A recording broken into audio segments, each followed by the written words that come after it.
This program is sponsored by Bulbul oil. JK update के खास मुलाकात कार्यक्रम में आपका एक बार फिर से स्वागत है। खास मुलाकात, खास अंदाज। दोस्तों, आज हमारे साथ पोइट भी ना कहें उन्हें, हम जम्मू का एक अलग सा सरमाया कहें तो गलत नहीं होगा, क्योंकि जम्मू को फर्स्ट टाइम इंटरनेशनल पहचान दिलाने के लिए जाने जा रहे हैं आजकल हमारे राकेश रोशन भट्ट जी। आज वो हमारे बीच मौजूद है और बिना समय गवाए हम पहले उन्हीं से मुलाकात करते हैं। राकेश जी, जेके अपडेट के इस खास मुलाकात कार्यक्रम में आपका स्वागत है। बहुत बहुत धन्यवाद आपका। राकेश जी, बेसिक्स में हम बाद में जाएंगे। सबसे पहले मैं ये जानना चाहता हूं कि आपके माइंड में ये कंसेप्ट कैसे आया कि मुझे इंटरनेशनल फिल्म फेस्टिवल जम्मू में करवाना है। वो तो मुझे जहां तक लगता है कि वो इतना आसान नहीं है। अब मुझे आप अपनी बातों से और हमारे दर्शकों को ये समझा सकते हैं कि ये कैसे पॉसिबल हुआ है। एक्चुअली आई थिंक ये कुदरत को करवाना था। अगर आपकी नीयत सही हो, इरादा सही हो, तो फिर लाइक दे से the universe makes it happen for you. तो हुआ ऐसे कि मैं कुछ पढ़ रहा था इंटरनेट पे और मैंने देखा कि कश्मीर का अपना फिल्म फेस्टिवल है, काफ़ी सालों से चल रहा है। मैंने देखा लद्दाख का भी तब यूटी नहीं बना था, 370 के पहले की बात है। ओके। और लद्दाख का भी अपना फिल्म फेस्टिवल है। ओके। और मैं सर्च करने लगा जम्मू में अभी तक कभी फिल्म फेस्टिवल हुआ है क्या। ओके। तो मैंने देखा कि नहीं हुआ है अभी तक। और मैं जम्मू से काफ़ी अटैच्ड हूँ, बहुत ज़्यादा अटैच्ड हूँ, क्योंकि हम कश्मीर के रहने वाले थे और हमारा विस्थापन हुआ 90 में, और उसके बाद में जम्मू ने हमें सहारा दिया, अपनाया। और जैसे कि हम काफ़ी कश्मीरी कहते हैं कि अगर कश्मीर हमारी माँ है तो जम्मू मासी है। तो मुझे काफ़ी बुरा लगा कि जम्मू हमेशा कश्मीर से पीछे रहा है, हर चीज़ में पीछे रहा है। तो ये क्योंकि मैं ऑलरेडी थिएटर से जुड़ा हूँ, हम 12 साल से थिएटर कर रहे हैं, और हमने एक शॉर्ट फिल्म बनाई थी। और एक्चुअली हुआ क्या कि हमने जो शॉर्ट फिल्म बनाई थी, काफ़ी सारे फिल्म फेस्टिवल्स में, इंटरनेशनल फिल्म फेस्टिवल्स में ये सिलेक्ट हुई। ओके। और उसी कनेक्शन में मैं देख रहा था ये फिल्म फेस्टिवल्स कहाँ पे होते हैं। और तब मुझे लगा यार, आई मीन ये ऐसी ज़्यादती क्यों हुई है जम्मू के साथ हर चीज़ में। तो फिल्म फेस्टिवल नहीं हुआ है तो हमें करना चाहिए। तो एकदम दिमाग में वो सटक गया कि नहीं, करना ही है हमें किसी भी हालत में, वट एवर इट टेक्स, मतलब कितना भी मुश्किल हो करना। बट मैंने उसी दिन ठान लिया। और मेरा भाई रोहित जो थिएटर में डायरेक्टर है, जो हमारा वो में थिएटर ग्रुप है, मैंने पहले ही अगले 5 मिनट में मैंने उसको फ़ोन किया। मैं बोला ये हमें करना है, कैसे करना वो पता नहीं अभी, बट करना है। तो वहाँ से शुरुआत हुई। इंटरनेशनल की बात हो गई, लेकिन इंटरनेशनल में पहुंचने से पहले मुझे लगता है पहले मैं अब आपकी बेसिक्स के बारे में जानना चाहता हूं कि आपको कैसे लगा कि मुझे ये चीज़ें करनी चाहिए, या कैसे शौक डेवलप हुआ, थोड़ा उस तरह विस्तार से थोड़ा बताइएगा। जैसे कि मैंने आपको बताया कि हम कश्मीर से विस्थापित हुए। ओके। तो मेरी एज, मैं उस टाइम पे 7th में आई थिंक आया था, 10-11 साल की उम्र रही होगी तब। ओके। तो काफ़ी इम्प्रेशनेबल एज होती है जी। तो हम डाउनटाउन में रहते थे, श्रीनगर में, फतेहगढ़ में। तो काफ़ी क्लोजली वो टेररिज्म देखा, और अचानक कैसे हालात बदले, पड़ोसी आपके बदल गए, आपके जानने पहचानने वाले अचानक बदल गए, आपको घर बार छोड़ के आना पड़ा। तो इसका काफ़ी इम्पैक्ट पड़ा दिमाग पे। तो जब हम जम्मू में आए, पूरी लाइफ बदल गई, लाइफ स्टाइल बदल गया पूरा। वहाँ पे एक बहुत बड़े रिवर फेसिंग घर से हम एक छोटे कमरे में आ गए जम्मू में। तो ये सब मेरे अंदर बिल्डअप हो रहा था। तो इसको कोई वेंट चाहिए था। तो मैंने पॉइम्स लिखना शुरू किया, हिंदी में पोइट्री लिखी, इंग्लिश में, हाँ 7th में। गुड। और फिर 9th तक पहुँचते पहुँचते मैंने काफ़ी पोइट्री लिखी, और फिर इंग्लिश में कुछ पॉइम्स लिखी। तो वो मैंने डेली एक्सेलसियर में भेजी, तो वो छप गई संडे मैगजीन में। तो 7th 8th में ही पढ़ते हुए डेली एक्सेलसियर में, तो वहाँ अप्रोच कैसे किया आपने? मैंने जस्ट भेजा, जो संडे मैगजीन में मैंने मेल कर दी, मतलब उस टाइम पे तो ईमेल नहीं होता था। ओके। पोस्ट की मैंने। अच्छा। और वो छप गई। तो मैं काफ़ी इनकरेज हुआ, और मुझे अच्छा लगा कि लोगों को पसंद आ रही है, मुझे काफ़ी लोगों ने फीडबैक दिया। तो वो तो पोइट्री की बात थी, बट मेरे अंदर काफ़ी सारी कहानियाँ थी जो मैंने देखा था जब विस्थापन हुआ, कैसे घर टूटे, कितनी मुश्किलें हुई, कितनी मुसीबतें हुई लोगों को, कैसे जिंदगी बदली। राकेश जी, आपके कहने का मतलब ये है कि जो वहाँ के हालात थे वो आपके दिमाग पे एक छाप बहुत छोड़ ज़्यादा, चुके थे। बहुत ज़्यादा। तो आप उन्हीं की कशमकश में थोड़ा सा फंसे भी हुए थे करेक्ट, कि मैं अपने पोइट्स के जरिए इन चीज़ों को बाहर ला सकता हूं। बिल्कुल। फिर मुझे पोइट्री में लगा कि एक लिमिटेशन है, मतलब आप एक पूरी कहानी को उतार नहीं पाते हो, आप खाली अपने इमोशंस को उतार पाते हो पोइट्री में, बट एक कहानी को नहीं उतार पाते हो। फिर मैं कहानियाँ सोचने लगा, बट वो भी मेरे दिमाग में थी। तो मैं फिल्में काफ़ी देखता था, तो बचपन से फिल्मों का मुझे काफ़ी, मेरे एक्चुअली पिताजी को फिल्मों का बहुत शौक था। Okay. तो हम कश्मीर में भी हर महीने 1-2 फिल्में देखते थे थिएटर्स में। तो फिर मैं फिल्म मतलब जो मेरी कहानियाँ थी वो मैं फिर एक फिल्म के इसमें इमेजिन करता था, स्क्रीन प्ले में या स्क्रिप्ट में इमेजिन करता था, वैसी स्टोरीज बनाता था। तो दिमाग में काफ़ी सारी स्टोरीज थी, बट फिर ऐसा हुआ संजोग कि जो मेरा भाई रोहित है वो बॉम्बे आया, और उसने वहाँ पे काफ़ी काम किया टीवी में, डेली सोप्स 4-5 उसने बनाए एज सुपरवाइजिंग प्रोड्यूसर वो था उसमें। तो उसने जब इतना सारा काम किया, फिर हमें एक टाइम पे रियलाइज़ हुआ कि एक्चुअली ओके, एक और मैं इंसिडेंट आपको बताऊंगा रोहित का कनेक्शन हम थिएटर से कैसे जुड़े। बल्कि मैं आपकी बातों से ये भी अंदाजा लगा रहा हूँ राकेश जी कि आपकी जो पोइट्स थी या आपकी पॉइंट्स थी जो भी थी, आप उनको एक रूप देना चाहते थे। करेक्ट, जिससे कि पब्लिक को थोड़ा इजीली समझ आ जाए कि मेरे विचार क्या है और मैं क्या बाहर लेके आना चाहता हूँ। करेक्ट। तो पोइट से फिर जो ये प्ले राइट, एक नाटककार की जो जर्नी है, ट्रांजिशन है, वही। वो उसमें रोहित का बहुत बड़ा हाथ है। एक्चुअली रोहित की और मेरी जिंदगी काफ़ी जुड़ी हुई है। तो अगर मैं अपनी बात करूंगा तो उसकी बात करनी ही पड़ती है, क्योंकि उसका काफ़ी हाथ है मेरी तो जर्नी ये में। रोहित क्या करते हैं ये बेसिकली? तो मेरा छोटा भाई है, और ये जब मैं MBA कर रहा था बॉम्बे में, एक्चुअली मैं 12th के बाद बॉम्बे चला गया, मैंने इंजीनियरिंग वहाँ पे की। Okay, fine. फिर मैंने MBA किया, और मैं तब से लगभग 15-16 साल हो गए मैं कॉर्पोरेट में जॉब कर रहा हूँ, IT में अलग अलग रोल्स में, अलग अलग मैंने काफ़ी सारी मल्टीनेशनल कंपनीज में जॉब किया है, टाटा जैसे ग्रुप्स में काम किया है। आज भी मैं एक मल्टीनेशनल US बेस्ड कंपनी में ग्लोबल प्रोडक्ट मैनेजर हूँ। तो ये मेरा एक साइड है, बट जो दूसरा साइड है, जो ये मेरा क्रिएटिव साइड है, जो मैं बहुत पैशनेटली फॉलो करता हूँ, उसमें रोहित का बहुत बड़ा हाथ है। क्योंकि जब रोहित आया उसको वो तो फुल टाइम इसमें कूद गया था। जी जी।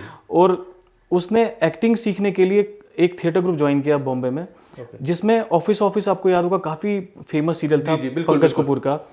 उसमें जो 2-4 जो की कैरेक्टर्स थे, जो आर्टिस्ट थे, आज वो बहुत बड़े स्टार बन गए, मनोज पावा वगैरह जो है, उनका एक थिएटर ग्रुप था स्ट्रीट टैलेंट एकेडमी, उनके साथ रोहित ने थिएटर किया। अच्छा, गुड। तो उसको अलग लेवल का एक्सपोजर मिला थिएटर में। और जब हम वो थिएटर गए तो हमको अचानक से थिएटर से बहुत प्यार होने लगा, और हमको लगा कि जो हम स्टोरीज बोलना चाहते हैं, जो हमारी कहानियां हैं, ये हम पता नहीं कब फिल्में बना पाए। फिल्म बनाना इजी नहीं है। जो आप करना चाह रहे थे वो खुद तो नहीं कर पा रहे थे, लेकिन जब ये रोहित ने ये करना शुरू किया तो आपको लगा नहीं यार, अब मेरे पास समय आ गया है क्योंकि मैं इसको रूप दे सकता हूँ। Exactly, absolutely. और फिर हमने बात की कि अगर हमें थिएटर करना है तो बॉम्बे में तो मुश्किल है करना, और फिल्में पता नहीं कब बना पाएंगे, तो थिएटर से चालू करते हैं। बट अब रोहित ने बोला कि थिएटर यहाँ पे करना बहुत डिफिकल्ट है, जम्मू जाना पड़ेगा। और ग्राउंड जीरो बेसिकली जम्मू है, हमारी मातृभूमि है। और जब सब लोग बाहर ही जाएंगे और बाहर काम करेंगे, फिर जम्मू में कौन बचेगा? बिल्कुल बिल्कुल। मतलब मैं तब हैरान हो गया था रोहित का ऐसा विजन, ऐसी सोच देख के। और मैंने उसको बोला, मैं ठीक है, मैं तुझे सपोर्ट करता हूँ, जहाँ तू। और वो काफ़ी पीक पे था अपने करियर के। अच्छा। उसने उस टाइम पे वो छोड़ के जम्मू आने की सोची, जो बहुत बड़ी बात है मतलब थिएटर के लिए। और उसने आके यहाँ पे वो मैं थिएटर ग्रुप स्टार्ट किया, और फिर मेरे से पहला प्ले लिखवाया। तो इसका मैं पूरा श्रेय रोहित को ही दूंगा। मैंने जो पहला प्ले लिखा कश्मीरी में चौपरी गाश, वो रोहित ने मेरे से लिखवाया। मैंने बोला यार मैं कश्मीरी में, मैं ठीक है इंग्लिश में मैंने पॉइंट्स लिखी हैं, या मैं प्रोज लिखता हूँ, आर्टिकल्स वगैरह, हिंदी में मैं कुछ अटेम्प्ट कर सकता हूँ, बट कश्मीरी में कैसे लिखूंगा? उसने बोला लिख लोगे। और पीछे पढ़ के उसने मेरे से 1 महीने में वो प्ले लिखवा लिया। और मतलब ये भी कुछ डिवाइन इंटरवेंशन था कि वो अच्छा, it turn out very well. और पहला शो जब हमने किया चौपरी गाश का, उसमें काफ़ी अच्छे एक्टर्स थे, और रोहित ने भी काफ़ी अच्छा डायरेक्ट किया। और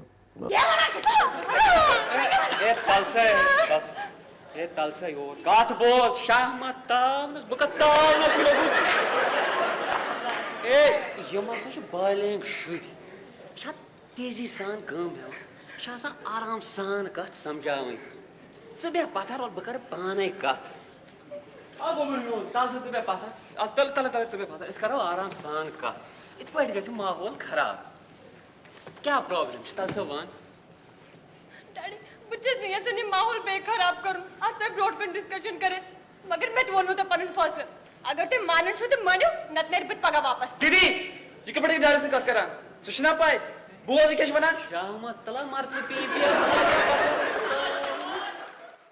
काफ़ी पसंद आया लोगों पर, वहाँ से हमारी जर्नी स्टार्ट हुई थी। राकेश जी, ऐसा है कि हमारे जो बड़े दर्शक हैं इनमें से कई कश्मीरी नहीं भी समझ पाते हैं, तो मैं ये चाहता हूँ कि आप हमें इस जो आपने अभी नाम ले रहे हैं आप, तो इसके बारे में बताएं कि इसका मतलब क्या है। सो जो हमारा ये प्ले का जो आप जो नाम प्ले, हाँ, चौपरी गाश, इसका मतलब है कि चारों तरफ से उजाला होगा। ओके। तो ये कश्मीरी पंडितों की जो स्थिति थी उस टाइम पे, मैंने ये दिखाया था कि 3 अलग जनरेशन्स, एक यूथ है, एक मिडिल एज है जिसकी फैमिली, और एक ओल्ड एज में है कपल।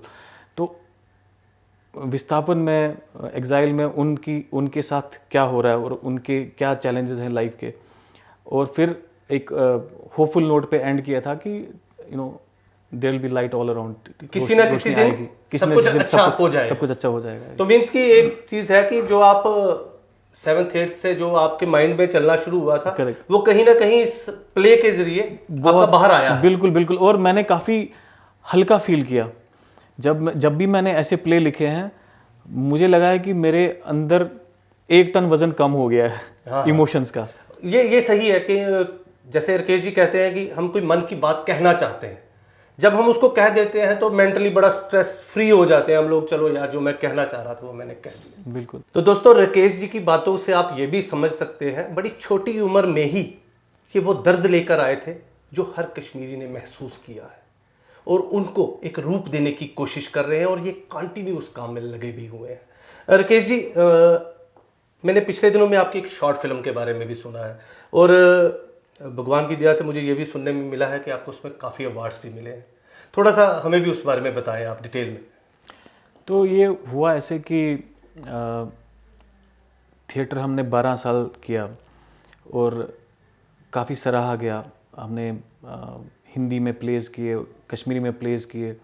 हमारे प्लेज़ JNK में तो हुई, हम मुंबई में, दिल्ली में, काफ़ी सारी, चंडीगढ़, काफ़ी सारी सिटीज़ में हुए। बट कहीं ना कहीं हमें ऐसा लगता था कि रीच जो थिएटर की है काफ़ी लिमिटेड है। बिल्कुल सही कह रहे हैं। जैसा हम चाहते थे कि जितने लोगों तक ये जो सब्जेक्ट्स हैं ये पहुँचे, वैसा एक्सपोजर नहीं मिलता है थिएटर में। नहीं मिल पा रहा था। तो फिर हमें लगा कि रीच बढ़ेगी। ऑब्वियसली फिल्में तो पहले, जैसे मैंने आपको बताया कि हम चाहते थे पहले दिन से कि फिल्में बनाएं, बट फिल्म बनाना इतना ईजी नहीं है। बिल्कुल। बहुत। तो फिर ये शॉर्ट फिल्म्स का मार्केट बनना शुरू हुआ। पिछले 4-5 साल से आपने देखा होगा कितनी शॉर्ट फिल्म्स बन रही हैं। तो हम भी एनकरेज हुए कि हमने बोला अब शायद हम एक यहाँ से हम प्रोग्रेस करते हैं, it will be a kind of natural progression also, कि अगर हम थिएटर से शॉर्ट फिल्म बनाएं, ओके, स्टेप बाय स्टेप जाते हैं। राइट। तो मैंने शॉर्ट फिल्म्स लिखना शुरू किया। मैंने एक सीरीज़ लिखी शॉर्ट फिल्म्स की, अगेन वो भी कश्मीरी पंडितों को ही, सब्जेक्ट्स को ही लेकर, रिलेटेड टू कश्मीरी पंडित। जी बिल्कुल, राइट। क्योंकि कुछ चीज़ें थी जो मैं थिएटर, जो एक स्टेज है, उस पे नहीं उतार पाया। कुछ कहानियाँ ऐसी थी क्योंकि स्टेज की लिमिटेशंस है। हाँ, अब हर एक कहानी स्टेज पे नहीं उतार पाओगे। बिल्कुल सही है। तो कुछ कहानियाँ ऐसी थी जो मुझे लगा कि वो पर्दे पे ही उतार सकते हो। बिल्कुल। तो मैंने ऐसी सीरीज़ लिखी 5-6 शॉर्ट फिल्म्स की, और हमने सोचा कि इसी सीक्वेंस में बनाएंगे। बट उसमें से जो चौथी थी, जो मैंने 4th लिखी थी, वो हमें लगा कि ये प्रोड्यूस करना इजी होगा। ओके। तो हमने डिसाइड किया कि वो कर लेते हैं। बिल्कुल। और रोहित ने, अगेन जैसे मैंने बोला कि रोहित इन सब चीज़ों में क्योंकि उसका एक्सपीरियंस है, तो उसने वो कैसे ऑर्गेनाइज किया, पूरा लाइनअप किया, उसका प्री प्रोडक्शन और प्रोडक्शन मेरे को समझा ही नहीं। मैं बस आया, उसने पूरा शेड्यूल लाइनअप कर दिया था। हमने 2 दिन शूट करके हमने वो फिल्म बना दी। बट मैंने एक्सपेक्ट नहीं किया था कि it will turn out so good. मुझे अपनी राइटिंग पे कॉन्फिडेंस था, बट रिस्पांस पे इतना कॉन्फिडेंस था, इतना जबरदस्त रिस्पांस। एग्जैक्टली बिल्कुल सही। तो फर्स्ट अटेम्प्ट था। तो जब ये हमने फेस्टिवल्स में भेजना शुरू किया, ये 10 इंटरनेशनल फिल्म फेस्टिवल्स में सिलेक्ट हुई। हम भी आते समय अपना घर देखकर आ रहे हैं। पूरे का पूरा रह गया है, बस सामने वाली दीवार का फ्रेम बाकी रह गया है।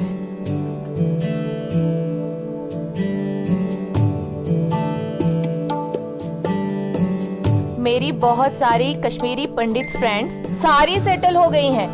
कोई दिल्ली में, कोई मुंबई में। आप इसको सेटल होना कहती हैं? हमारा घर तो ये था ना, ये कश्मीर।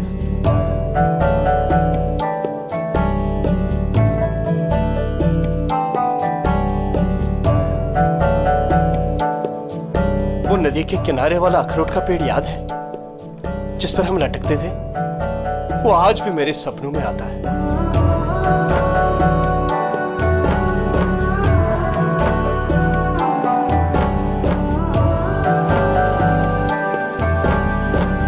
कश्मीर से दूर रहकर भी कश्मीरी बने रहने की जद्दोजहद में खोखले होते जा रहे हैं हम। आप तो ऐसे बात कर रहे हैं जैसे हम बड़े खुश हैं यहाँ। आपने अपनी तकलीफें मांग कर ली हैं, हमको अपनी तकलीफें मुफ्त में मिली हैं। तुम्हारे कहने का मतलब है कि हमने जानबूझकर अपने बच्चों के दिल में जहर भरा है? बॉस, पत्थर और कलम में फर्क होता है। ये फर्क ना तुम्हें तब समझ में आया था, ना आज समझ में आया। I think you are getting late. हाँ, रहने के लिए नहीं आया हूं, टूरिस्ट ही।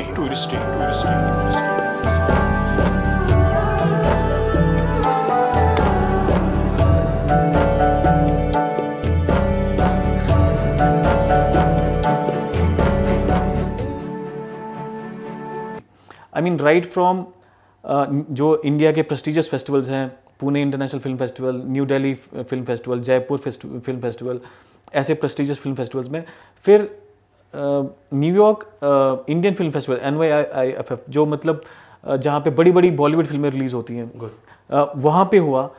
और हैरानी की बात है, लॉकडाउन जब स्टार्ट हुआ था पिछले साल, उस साल आई थिंक मई या जून के आसपास पाकिस्तान के एक फेस्टिवल में इस्लामाबाद में ये स्क्रीन हुई इस। तो और उसके अलावा काफ़ी सारे अवार्ड्स मिले, राइटिंग में अवार्ड्स मिले, एक्टिंग में मिले, डायरेक्शन में मिले, तो जो कि काफ़ी एनकरेजिंग था। नहीं बिल्कुल। और केसी ऐसा भी होता है, कई बार क्या होता है कि हमें कुछ करने की जब चाहत होती है, हम करते हैं, हमें ये पता नहीं होता कि हम किस लेवल पे जा रहे हैं।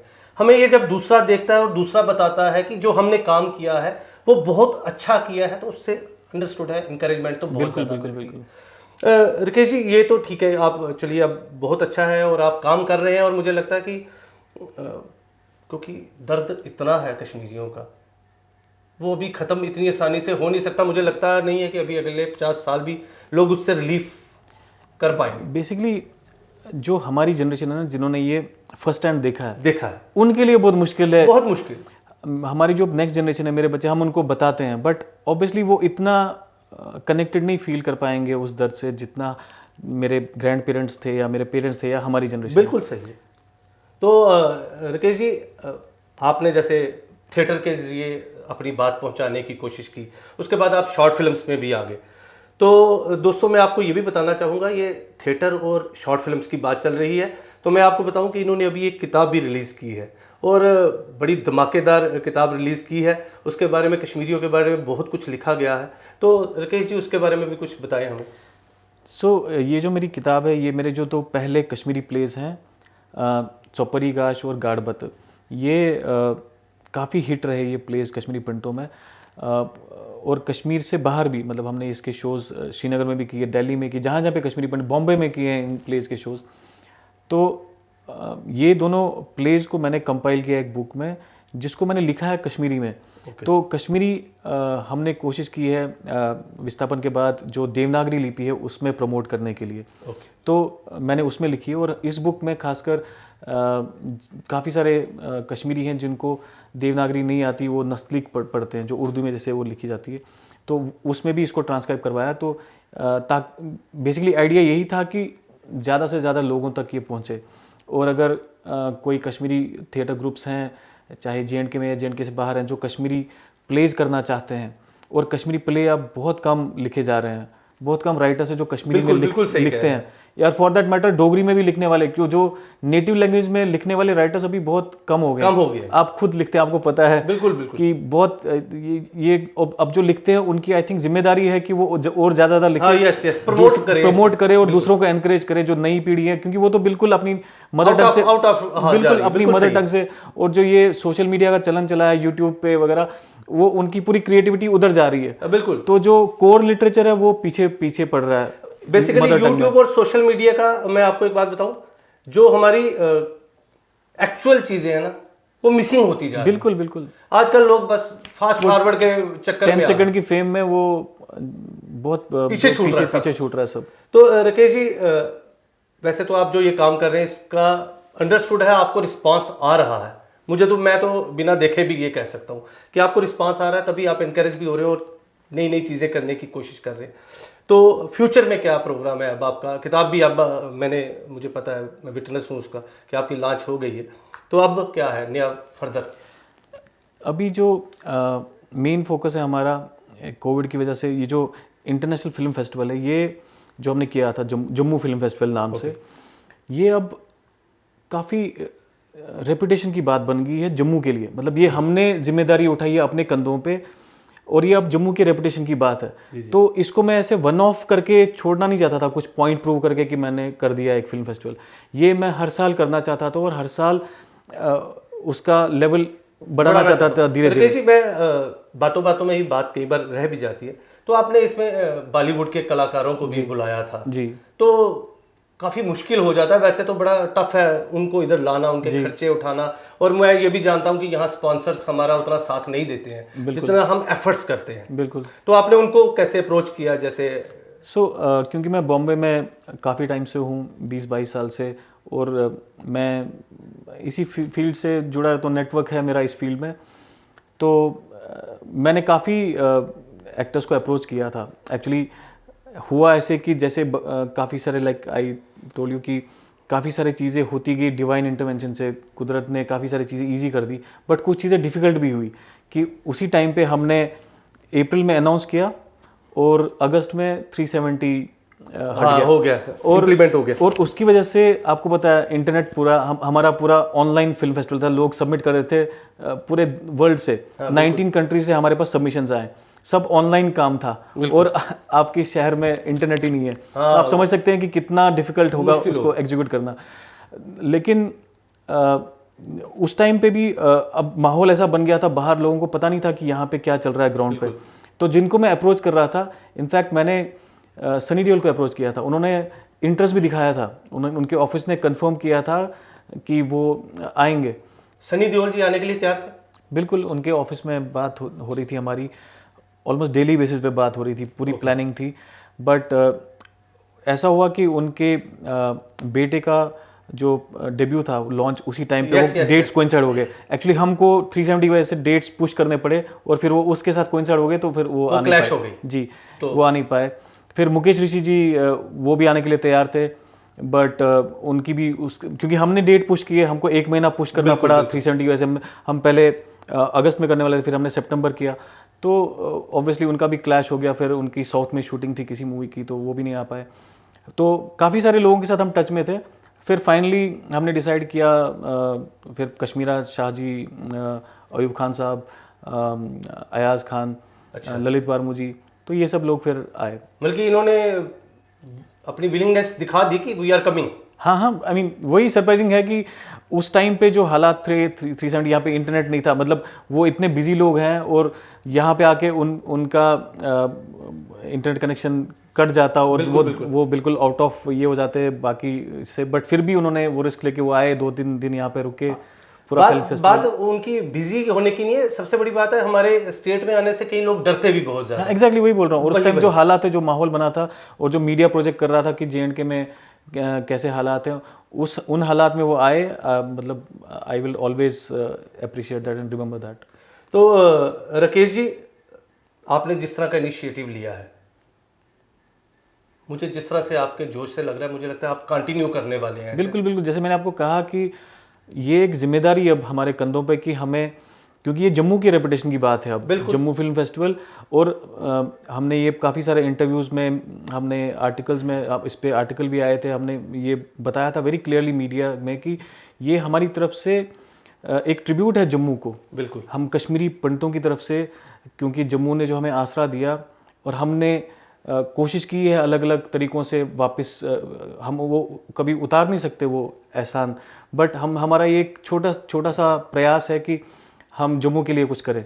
और एक फिल्म फेस्टिवल से क्या होता है कि वो सिटी अचानक इंटरनेशनल इसमें आ जाती है। मैं उसी भाषा को क्लियर करूं कि इंटरनेशनली पहचान मिलना एग्जैक्टली। अभी आप देखिए, ये जो पहला ही एडिशन था हमारा, उसमें लगभग 37 कंट्रीज से एंट्रीज आई।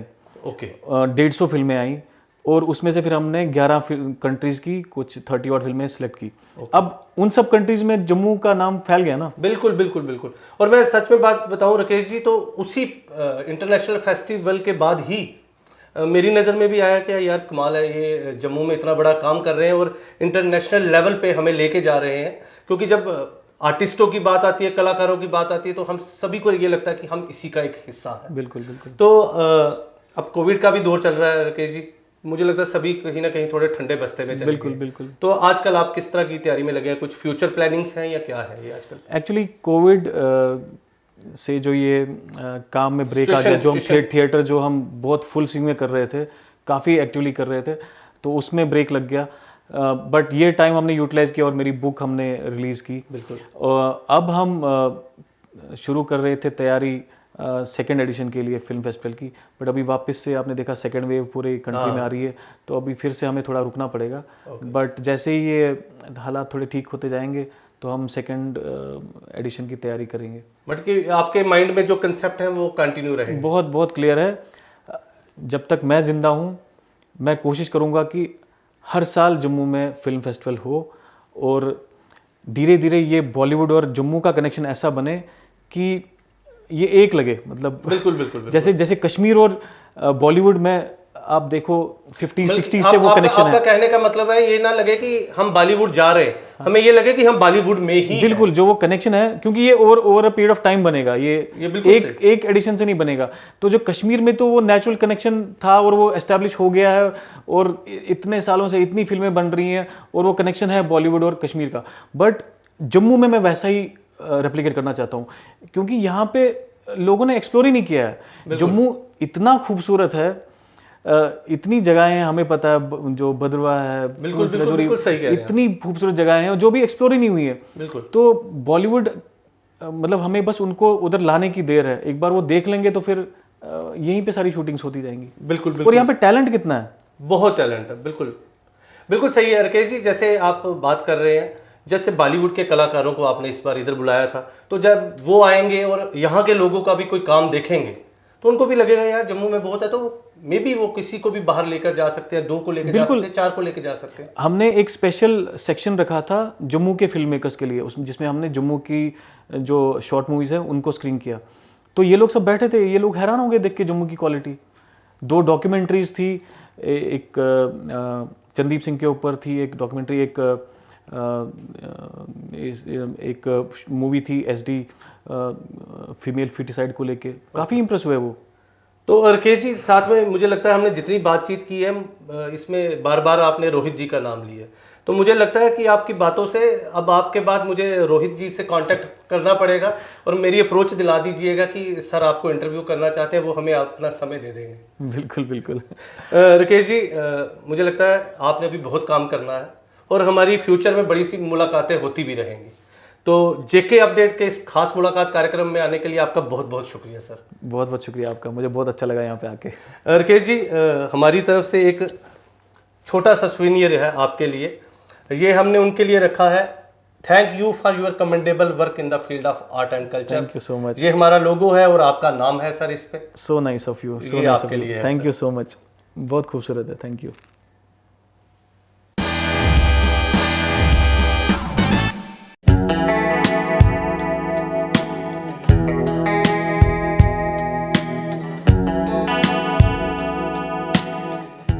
बुलबुल कच्ची घानी, शुद्ध सरसों का तेल, व्यंजनों को बनाए स्वादिष्ट, औषधीय गुणों से भरपूर, बेहद स्वास्थ्यवर्धक, उच्च गुणवत्ता से तैयार बुलबुल कच्ची घानी मस्टर्ड ऑयल। बुलबुल ऑयल अब 10 रुपए के छोटू पैक में भी